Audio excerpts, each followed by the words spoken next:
Good afternoon, everybody. Welcome to REI Nation Facebook Zoom group call this afternoon. I have two great guests on. I'm excited about this afternoon.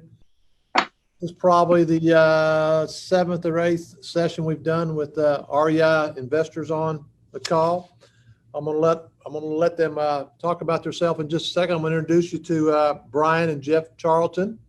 They are longtime investors with REI Nation or Memphis Invest, probably over 10 years, both of them, but I'll let them tell you about their experience, and we'll get into hearing about people that own houses with us for a long, long time. And they'll have some great stories to talk about back in the olden days and then how we do today and how their properties are doing today. So without further ado, but I will remind all of our guests on the call, if you'll hit the like button or the love button on the on your screen there, we'd appreciate it. It adds more people to our list of people that watch us or the people that view us. And then, of course, you have any questions, put them in there, and we'll see if one of us three can answer the question for you when it comes to real estate investing. So again, I'm excited today, and welcome to all of our listeners out there. And let me introduce Brian and Jeff Charlton. So whichever one of you, and these guys are brothers, and they're up in St. Louis, and I'll let them tell you a little bit about themselves, and then we'll get into some questions about real estate. Take it away, guys. Whoever would like to go first. I'll talk first since I'm the older guy. Here we go on this brother thing. I can see it coming already. I'm the old guy. That's why I have gray hair. Even though Brian has no hair, he's 13 years younger than me. So go ahead. But anyway, yeah, we go way. Again, I'm Jeff Charlton. We own a company named Graphic Connections Group, and we're in the printing and graphic design business and direct mail business. And we've been doing that for 28 years. So one of the reasons I like what used to be called Memphis Invest and now REI Nation is their business philosophy and how they operate their business. And Kent's personal philosophy is almost exactly the same as ours. So I felt the bond with these guys from day one just because of that. But I met them back in 2006. I've been a real estate investor since I've been about 18 years old. I'm 57 now, so it goes way back. And I've done a little bit of everything in real estate, but I'd gotten out of it because I was sick of managing properties myself. It was a pain in the butt. And I was at the top of the market right before the real estate crashed. The prices were crazy high. And I owned a couple of really dumpy properties in the city of St. Louis, and the prices were insane. So I decided it was time to cash out. I did. And I got out of real estate for about, 3-4 years, but I liked it. So I wanted to get back in, but I didn't want to deal with all the hassle. I had a friend named Roy out of New York who had heard about Memphis Invest. And long story short, he said, hey, we need to go check these guys out in Memphis. They got this turnkey program that sounds pretty good. So I met him in Memphis back in 2006, and we spent about a day and a half with Kent and his team. And back then his team was like 20 people. It wasn't real big, but I was impressed, and we walked out of there and bought a couple houses. And back then, though, I know you can't do this anymore, but I got in for no money down, literally. That was over the course of about a year. I bought 4 houses. And back then what we would do is we would buy the house first for cash. Then they would fix it up, and they handled the whole thing. And then we refinance, and they put in renters and everything. And then we would refinance the whole deal, and you get all your money back. So when I say no money down, it wasn't actually no money down completely. I had to put up money first, and then I got my money back from the bank. But the net was no money down. And then I let them take over. And I literally, when you talk about passive investing, I can't emphasize that enough. In fact, 2 of the 4 houses I've never seen to this day, other than pictures of them. Okay. The first 2 I saw when I was there. The other 2 I bought sight unseen, just trusting that the numbers were right and it all worked. And it did. And that was, 2020 now? So that was 14 years ago. Wow. Last year, I paid off the last house free and clear. So I now own 4 houses free and clear that I've never put a nickel into ever. I started a checking account when I bought the first house. I put a little bit of initial money in it, never put another nickel in since. And I paid down my notes aggressively, took pretty much all the profit, put it against the note since then. And they're 100% free and clear 4 houses now. And 2 of them are little small piddly cracker boxes, but the other 2 are decent houses. They're worth about $150,000 each right now. And but collectively, I got 4 houses worth about I don't know, 300-400 grand right now. And I make about $3,000 a month net free and clear money after maintenance and management fees and everything. And I literally have never done a single thing in 14 years other than take a phone call or get an email and they say, hey man, something broke, or we got to put a new renter in, or whatever happens with rental real estate, because that stuff happens. And they say, what do you want to do? Here's what we think you should do. Here's how much it's going to cost. What do you want us to do? And I say every time, yep, do it. And they take it out of my account. I don't even have to write a check. It just comes out of my account, whatever it costs, and they handle it. And when you talk about passive, it couldn't be more passive. Wow. So I can't recommend it enough. So is that Roy Stroud, our New York fireman? Yeah. Although Roy moved out of New York, he now lives in North Carolina. You know, I think he told me that. I think I'll go back to that. I think Roy owns 10 houses with you guys. So he's very happy too. So he comes down and visits us every once in a while. One of our first New York City buyers, when we went up there and did an event up there that very first day. Boy, he laid me out that day up there with all the questions, but it's been great ever since. He's been very loyal and sent us a lot of people to it. So and Brian got involved. I mean, we referred Brian. That's how he got involved. So Brian, I'll let you talk. Yeah, I mean, I pretty much second everything Jeff says, but I got involved because I heard Jeff talking about it, and I'm always interested in other, streams of income. So I went with him and Roy. We drove down to Memphis, spent I think a weekend there or a couple days there, got the Southern hospitality, if you will, by Kent and his crew, toured Memphis and the properties and saw their operation. And that's kind of what, sold it for me in my mind. And I still remember, and Jeff probably can attest to this, the most impressive thing, other than the size of the organization, how professional they are and the things that they do, is it's almost like you have a Monday morning. I can't remember which day it was, but it's like a big meeting you have, and you're going through the list of all the properties and what needs to be done and which ones need to be rented. And you have like rental agents, and your goal is to get these things rented quick, and you do. And like Jeff says, it literally is hands off. My houses have had a little more maintenance, because I think in the interim, I was rushed. I was quick to buy, so I didn't really do the diligence to buy them. So I got some that have a little more problems, but now those are all, my houses have all new roofs, and they're pretty much, it's a well-oiled machine. I talk to Cindy once a month. She tells me how my things are doing, and it just goes. And when my properties go vacant, I mean, they're fixed and re-rented within a month. It's pretty amazing how fast it goes. And it is literally hands off. And I did the same thing with Jeff. I own 6. I don't have them free and clear yet because I have more borrowed money into it. And my goal was to buy 2 a year until I could. And that stopped because we had the whole loan crisis, Freddie Fannie Mae crash. And I was not allowed to own more than, I think it was 4 or 6 mortgages at the same time. And that kind of stymied my investing. And I didn't have a whole lot of cash I could pour into it. So that's kind of why I stopped buying. And then that's pretty much it. So. Well, you guys have been with us for a long time. And I know Jeff and Brian, I think you guys have been to our events before, and you've heard us talk about the customer service. And I get asked a lot about it. So you guys really call every investor every month.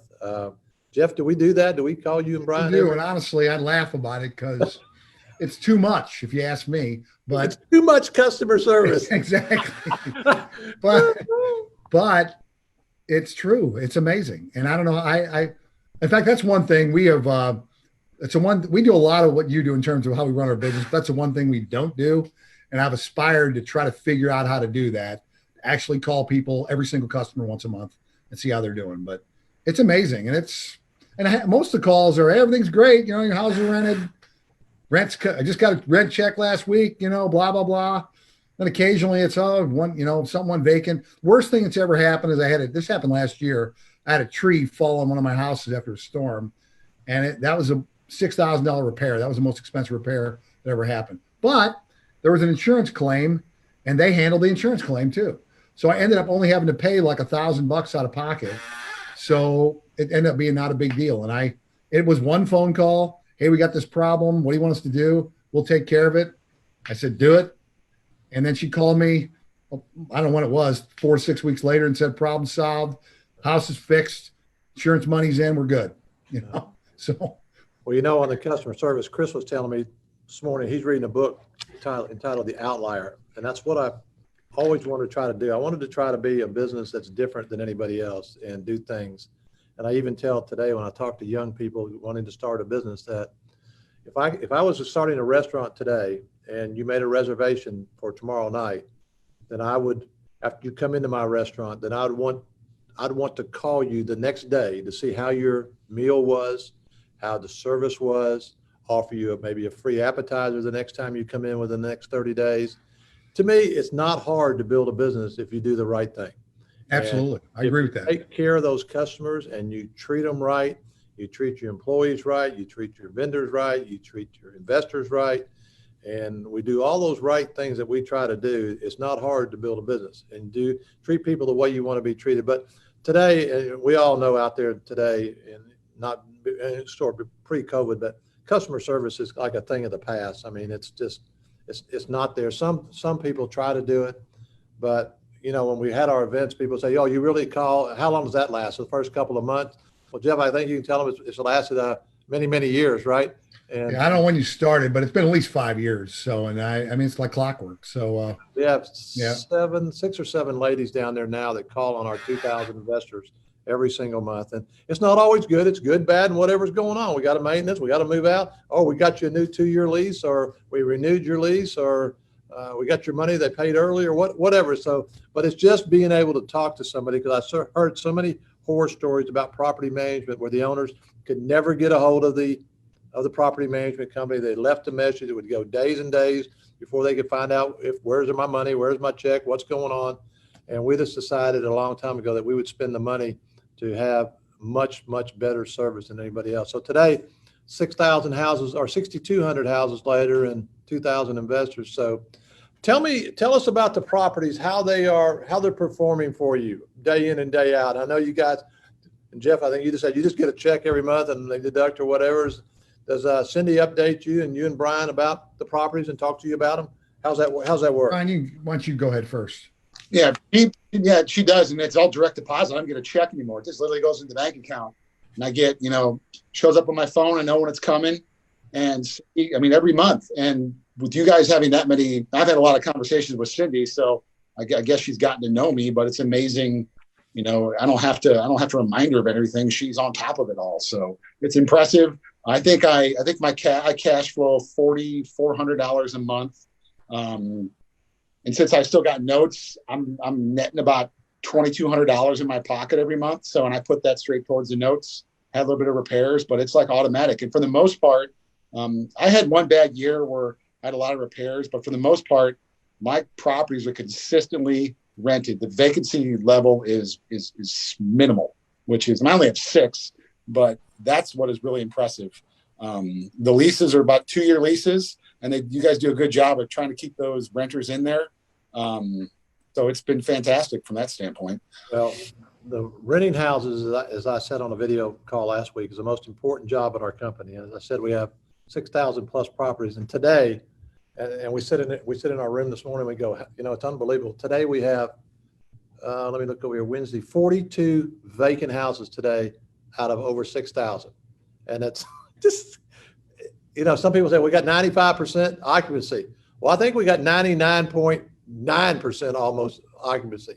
And again, our people understand the most important job is renting these houses for investors, for you guys to get that check every month and to be able to do what you guys need to do. But let me ask a question here, because we got a lot of on the call and in the group, in our Facebook group. And again, I ask people to like the call and to love the call if you would along the way, and ask comments. We'll get some questions here in just a second. But one of the ones I wanted to ask you guys is being experienced long-term passive investors. And we have a mix of people on here. We probably have new people. We probably have some investors, and so probably people consider. What advice would you give today to a new investor, no matter what the age is, male or female, doesn't matter. What advice would you give to an investor considering getting into passive real estate investing? Well, advice, no matter what kind of real estate you buy, the advice is the same. You got to buy right. That's the most important thing. You make your money when you buy, not when you sell. So you have to buy right. And right means, depending on what you're trying to do, what your goal is. But if you're trying to be passive, you have to buy it for a price low enough that you can have at least a small positive cash flow from day one when you consider everything. That's the way I did it. Because if you really want to be passive, well, I should say you can still be passive and have a negative cash flow. But for me anyway, I can only speak for myself. I want to get into something where I can, on day one, not take any money out of my pocket. After I make the initial investment and write whatever check I got to write to make the deal happen, once I'm done writing that check, I don't want to write any more checks. So, and I don't care if I don't make any money until it's paid off, but I don't at least write any checks. And so that all comes with buying right. You got to buy it at the right price and have a right rental income. So the spread is enough, including your mortgage. If you're going to get a note, you factor all the costs in. So your spread is enough that it covers all those costs, and you're still at least $1 positive.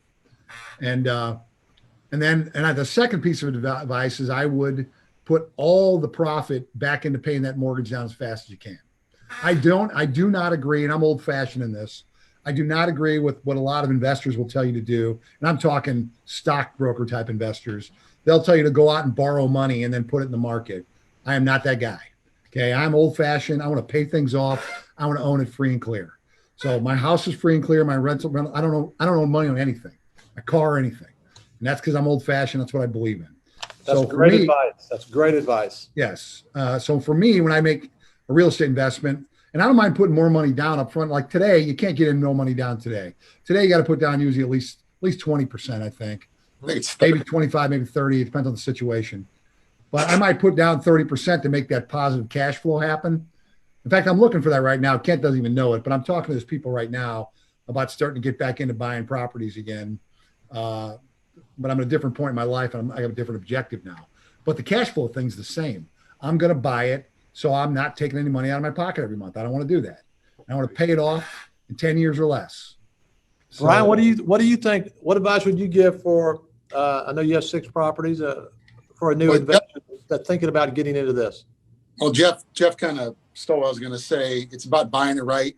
If I could redo it, because I mortgaged all my properties with 30-year notes, and if I could redo it, I would 15 years. But then with the goal of paying off, I'd say between 5 and 10 years, and don't bite off more than you can chew, because in the months that you may be vacant, which are slim and none with you guys, you got to be able to cover that note. So hopefully you have enough profit in your houses to do that.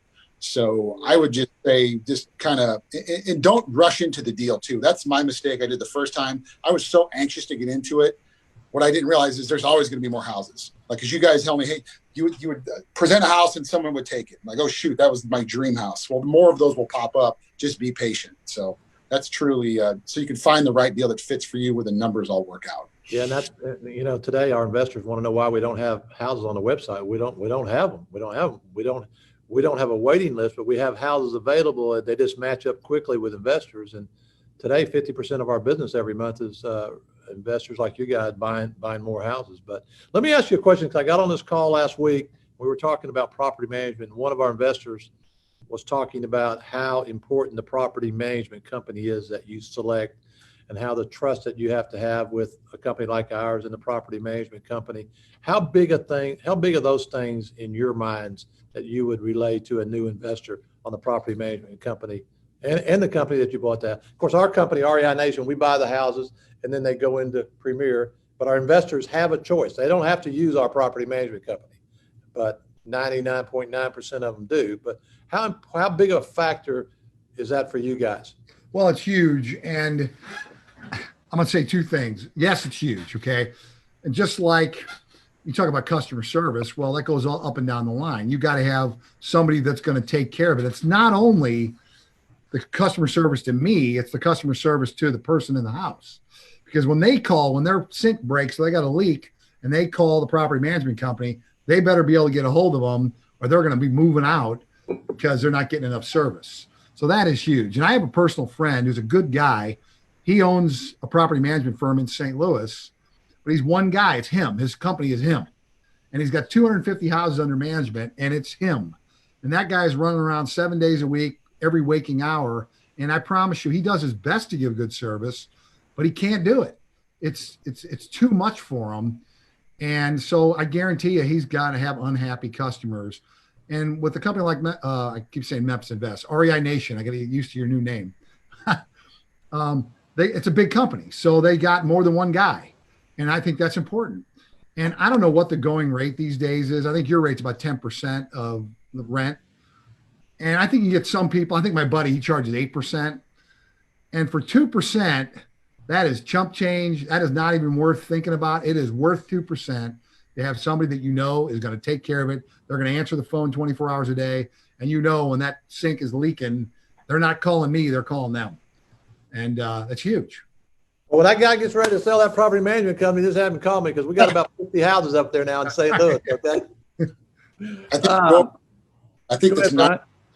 I think Jeff overquoted you guys. I believe it's 9%. Correct me if I'm wrong, but I mean, for not, like you said, that's chump change for all that you guys do. And I can't tell how many times there's a threshold where you have to contact the investor to authorize a repair. I think it's $400 or $500. There are a lot of times that repairs that happen, you don't even realize it. You just get a note saying toilet was clogged, we fixed it, business as usual. So, I mean, that's huge. You don't have to worry about it. I mean, it truly is hands off. And another thing too, I was going to say, and correct me if I'm wrong too, Kent, when I'm promoting you guys, the people that are asking me about real estate investing and what I think they should do, I always say, well, if you're truly looking for a hands-off passive company to use, REI Nation is a perfect fit because you guys have skin in the game. You have your own properties in there. So it makes sense that you want to do a good job for your own properties. Thus, you'll do a good job for your clients' properties. So skin in the game is huge. So to me, it's a no-brainer. And back when you said it's 10%, and then people that get in our WOW group that have 5 or more properties get a little bit of break there too on that. So that's some of that. But the overall experience, Jeff, what is the number one thing that you think separates maybe us from other passive people, or in your 10 or 15, 14 years with us, what do you think is the number one reason that's maybe separates us or it keeps you sleeping at night and you don't have to worry about your properties? And that's one of the things that we always talk about. Well, I think it's honesty. And I'll go back. I'm going to tell a story. You probably don't remember this, Kent, but when I first bought 14 years ago, remember the model was we bought the house, then you fixed it up.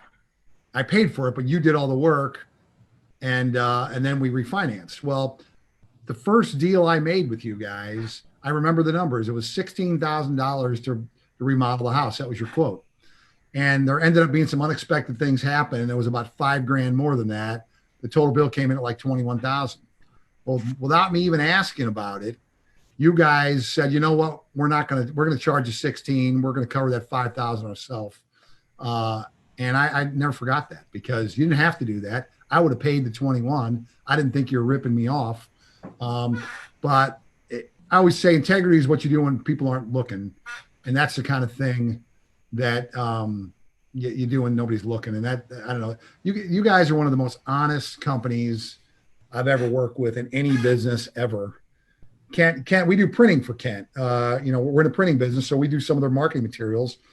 And there's been several times that Kent, when we're making a deal on something, he's saying, okay, hey, whatever the numbers are, I'm going to pay you a check on this day, and then can I pay you second half of that on this other day? Is that okay with you? Are you good? That's not going to hurt you. I mean, he was concerned about whether or not that transaction was going to be fair to me. And he's the customer. I'm the guy charging him, and he's still worried about me and if that's fair or not. And there's not too many people that operate that way. So that gives me confidence that I know I don't have to worry about whether I'm getting a good deal or not on the plumbing repair or whether the roof is going to be $2,000 or $2,500 or they're getting the best deal. I don't care.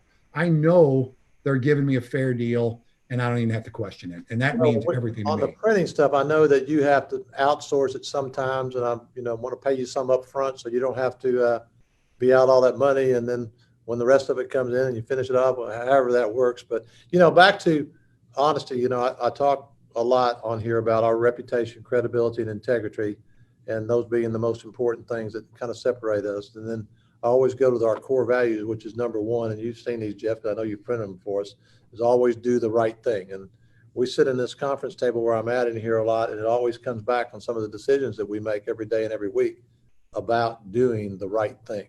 And again, treating people the way we want to be treated. And from time to time that we may have to step in and do the right thing, like we did with you back all those years ago on that $5,000. And then here we are 14 years later that we're still together, okay? So sometimes you do things and they pay off long-term like this has. And so, again, I'll go back to business owners. Don't get too greedy there, that if you do business the right way, it'll pay off for you in the long run. Brian, what do you think? I've got a story similar to Jeff's. I had I can't remember when this was, 5 or 6 years ago. My property was vacant. And back to saying earlier about vacancies, I think the longest vacancy I ever had in a property was 3 or 4 months, and it was this specific property. And the only reason that it went that long is because when a client, or excuse me, a renter moves out, there's a list of things that need to be prepared and repaired for the new renter to move in, and your team sends that to the investor to approve it, to make sure there's some additional things that they recommend you do, that's additional fees that are above and beyond what is the bare minimum required. And me as the investor, I have to approve that. Well, this specific one, I approved the repairs. Well, your team didn't get my approval. Time went on back and forth. And then I guess you rented the property, and it was during the summer, and you guys typically pull the air conditioner units out of the properties when they're vacant, just because people like to come in and be jerks and steal them and to get the $4 of copper out of them. But you guys are aware of that and protect the property. Well, in this specific instance, because there was that gap of communication, my air conditioner got stolen. And I was like, wait a minute, didn't you guys pull that? Or there was some miscommunication. Well, Chris jumped in and said, wait a minute, guys. I said, I think my specific words are, I said, you think I honestly would not reply to you guys for 4 months or 3 months, not approving the repairs? Chris jumped in and said, hold the boat here, guys. He's right.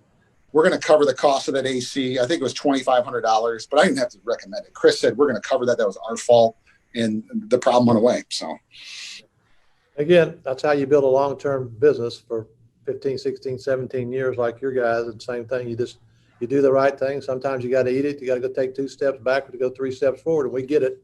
We've been in business a long time. We're going to be here a long time. We have 90 employees today, and you get to where you are by doing the right thing, treating people the right way. So, well, look, I told you guys I wouldn't lock you up here more than about 30 minutes, but let me see if you guys had any questions or observations or comments about anything else that you guys would like to maybe say today. And again, I really thank you guys for coming on here, and it's a big treat for our listeners to have 2 brothers on here that have been here with us a long, long time, and it's been great. But let me see if you all have any comments or questions or anything. I don't have any questions. I mean, I think I've said it all. I don't know. I mean, if you're asking overall, I just don't see how you go wrong. There's not another company in the United States doing this type of business that I would ever even consider going with, no matter what. I just don't. Now that you're in 7 cities, I mean, I will say early on when I was only Memphis, I was thinking, I could never understand how you guys could do so many houses in one city and keep doing it year after year after year. And I think you'd run out of houses eventually.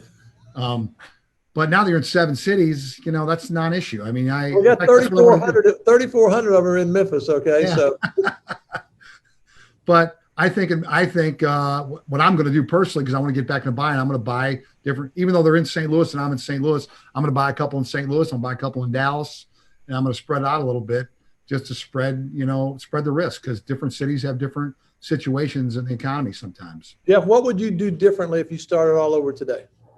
Well, if I'd have known the 2008 crisis would have come, I'd have bought 10 houses before that happened.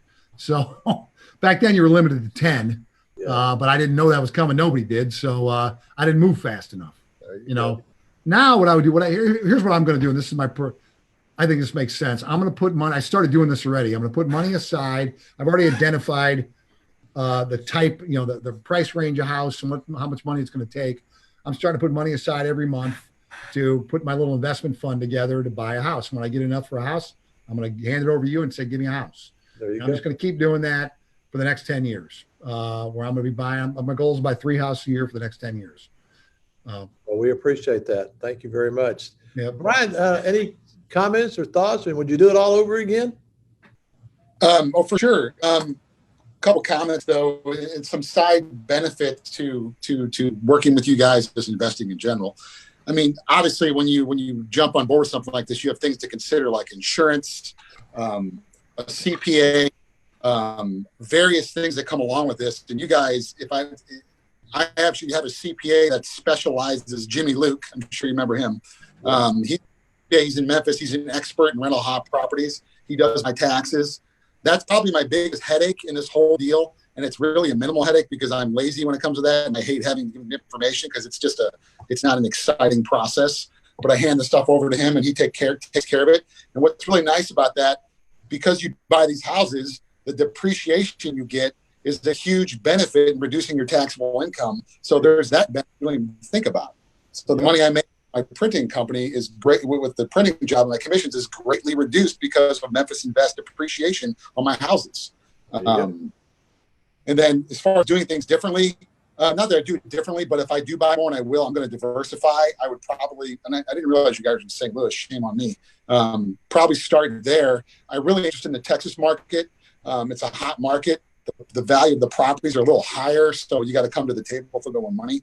But among the leases are longer, the lease checks are bigger, so there's a benefit to that. So that's just diversification. Well, listen, again, let me say thank you to both of you today to taking the time and jumping on here with us. On behalf of our family, we really appreciate it. Being a long-term client like you guys are, we're very, very appreciative. Let me give a little shout out there for Jeff that owns Graphic Connections up there in St. Louis. Jeff, what do you guys do again? You want to say it on here? A lot of people will see this. We're in the printing business, printing direct mail business. So basically, if you want to put your name on anything, we do it. Business to business primarily. We really do a lot of work in the real estate investor market. So if you're real estate investors listening to this call and you mail out postcards or letters to try to find houses to buy, we do a lot of that work. In fact, Kent's son, Kent Clothier Jr., he's a major partner we have in the business. So we do a lot of that kind of work. So if you're interested in finding a company that operates just like Kent's company does, we have the same type of integrity, except I don't call you every month. I'm not that good. But everything else, we're that good. So thank you. Again, on behalf of me, Chris, Brett, my wife, Sherry, we're in Clothier family and our REI team and Premier team, we thank you very much. And we appreciate your support of all these years. And a lot of people will be listening to this and seeing this over the next few days. And we appreciate the comments. And you guys have a great week. And again, thank you for everything you guys do for us. All right. All right. Thank you much. Thank you, guys. Appreciate it. Thanks. Bye.